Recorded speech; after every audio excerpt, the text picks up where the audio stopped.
Kisah mistis pertemuan Pangeran Diponegoro dengan Ratu Pantai Selatan dan Sunan Kalijaga. Ada sebuah ramalan ketika Pangeran Diponegoro lahir, bahwa melalui dirinya lah perlawanan terhadap Belanda akan berlangsung. Meskipun tak akan bertahan terus, sira-sirani pun mapan iku tantewa, engkaulah sarananya, meskipun hal itu tak akan lama. Memang perang Jawa hanya berlangsung 5 tahun, tapi karena perlawanan Diponegoro itulah Jawa dan kolonialisme Belanda di Indonesia berubah sampai bertahun-tahun kemudian. Sebelum perang berlangsung, Peter Carey dalam bukunya Takdir Riwayat Pangeran Diponegoro 1785 sampai 1855 memulai pemaparan tentang Yogyakarta yang makmur, rapih, bahkan dijuluki Versailles Pulau Jawa. Namun, perang yang sengit itu menyebabkan 200.000 orang Jawa tewas. Sepertiga dari seluruh Jawa terpapar oleh kerusakan perang dan seperempat dari seluruh lahan pertanian yang ada rusak.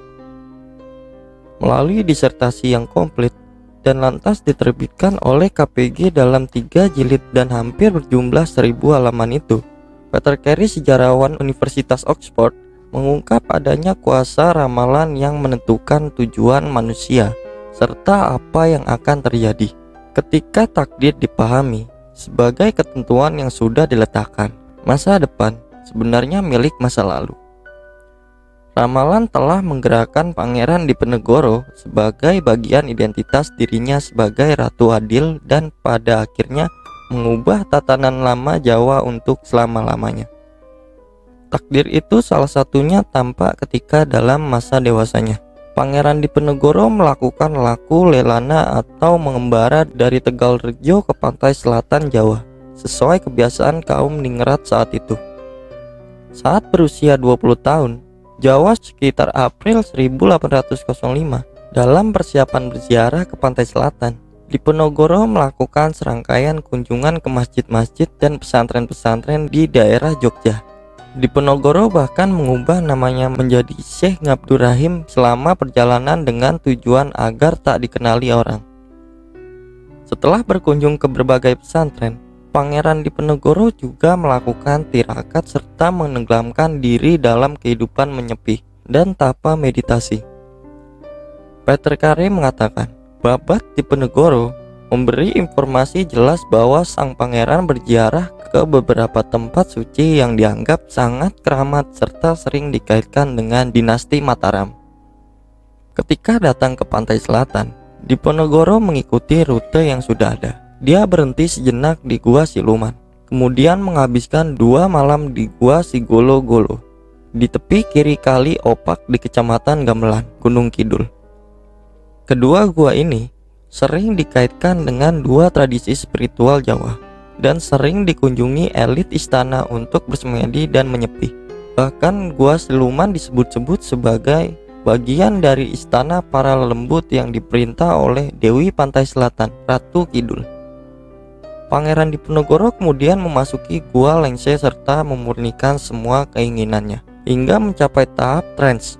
Pangeran Diponegoro pun akhirnya bertemu Ratu Kidul yang kehadirannya didahului oleh aura sinar. Namun, Pangeran Diponegoro sudah sangat terhanyut dalam semedinya hingga Ratu Kidul sadar bahwa sang pangeran tidak bisa diganggu.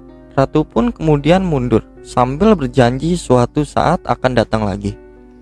Setelah berjumpa dengan Ratu Kidul yang pertama di Gua Lengse, Pangeran Diponegoro kemudian turun ke Parangtritis dan kemudian tidur di Parangkusumo. Dalam perjalanan ziarah ini, Diponegoro sering mendapat kontak gaib atau penerawangan dengan ruh leluhur dan penjaga spiritual tanah Jawa. Salah satunya terjadi di Gua Song Kamal di sekitar selatan Yogyakarta. Dalam babat yang ditulisnya sendiri, dikisahkan Diponegoro yang saat itu tengah melakukan laku tirakat dikunjungi oleh wali legendaris tanah Jawa, Sunan Kalijaga. Melalui suara gaib, Sunan Kalijaga mengatakan akan datang masa kehancuran Jogja dan awal runtuhnya Jawa alias wiwit bubrah tanah Jawi dalam 3 tahun ke depan. Diponegoro kemudian diperintahkan mengubah nama religiusnya dari Ngabdul Rahim menjadi Ngabdul Kamit dan dikatakan juga suatu tanda akan diberikan kepadanya dalam bentuk sebuah anak panah bernama Sarutomo. Panah itu segera tampak olehnya seperti suatu kilatan cahaya yang menembus batu tempatnya tidur. Kemudian suara itu pun lenyap. Waktu yang dijanjikan Ratu Kidul baru terwujud lebih dari 20 tahun kemudian. Saat itu perang Jawa sedang sengit-sengitnya berlangsung.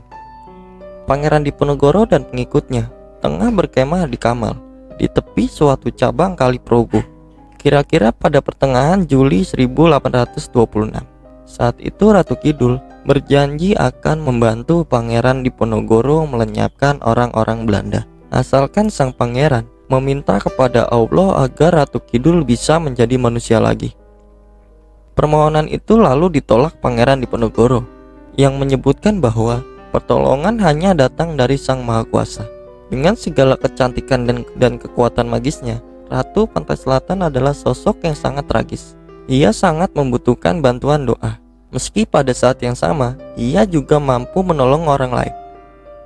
Peter Carey menyebut, sebagai ratu dari dunia spiritual Jawa, Ratu Kidul menjadi penegas bahwa Pangeran Diponegoro ingin menempatkan dirinya sejajar dengan Sultan Agung dalam rangka olah batin maupun kekuatan nyata selama Perang Jawa. Namun di lain pihak, Pangeran Diponegoro juga mengedepankan tujuannya untuk mengangkat keluhuran agama Islam di seluruh tanah Jawa. Sebagai seorang Jawa Tulen, Pangeran selalu merasa terpesona oleh kecantikan yang tidak pernah pudar dari sang dewi.